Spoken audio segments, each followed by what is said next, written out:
Clean the beach. But before we do that, we're going to talk to you about something that's offshore that's very special.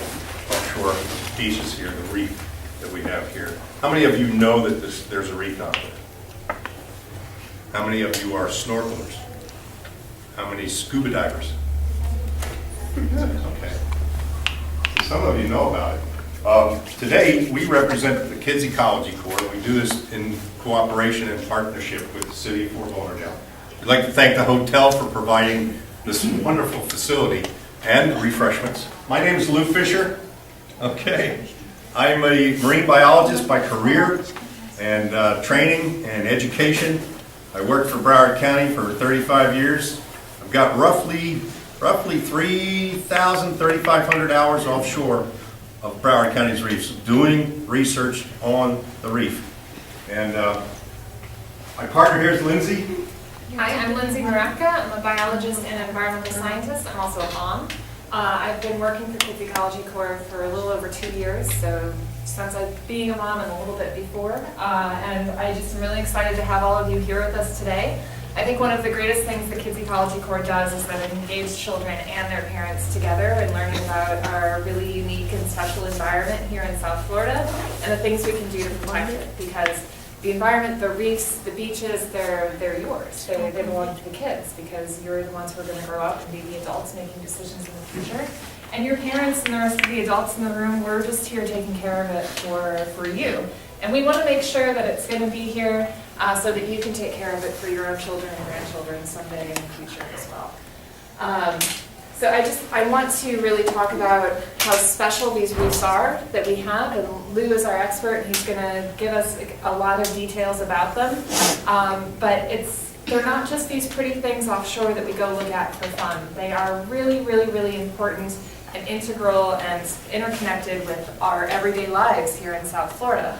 The reefs offer us the beach's protection from storm surges. They provide habitat for fish. They provide opportunities for fishing and for tourism and for recreation.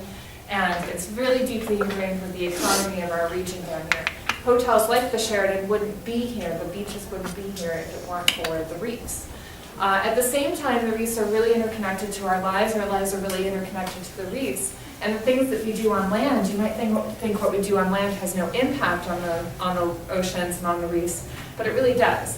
The things that end up on the ground, on land, a lot of those end up eventually into the ocean as well.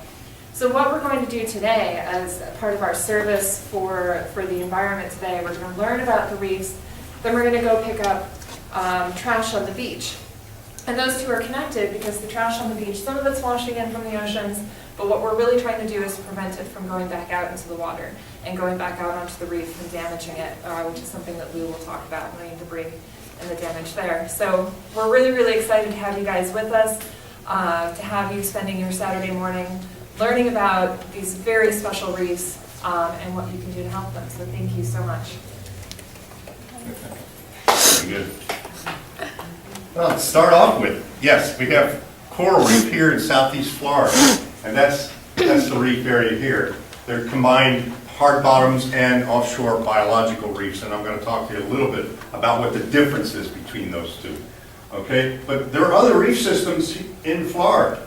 There's Ivory Tree Coral Reef offshore of Daytona to Jupiter, western ledges, shelf ledges offshore of southwestern Florida, and the one that's most famous, at least to me, is the Keys Reef area. This entire area that you're looking at is a national marine sanctuary.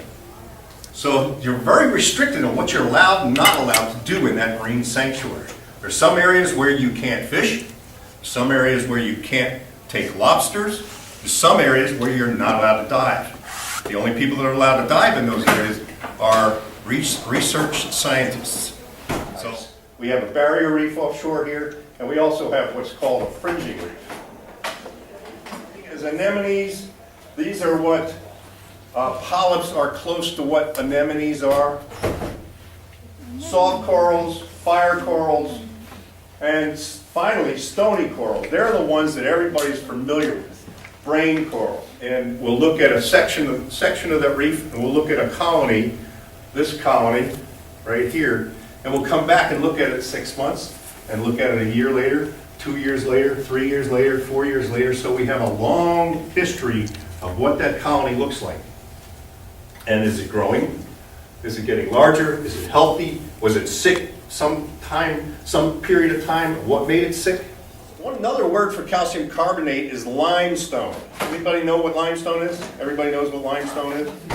Everything you're standing on right here is limestone. The entire Florida peninsula is built on top of limestone. When you find one item from one of these categories, you put it in your little bucket, and we'll see who got the most. And we have prizes available for that. So it's something blue, so that might be like a blue bottle cap or a blue little plastic toy or something like that. A flat shell, a smooth rock, a handful of sand. Everyone should be able to find that one.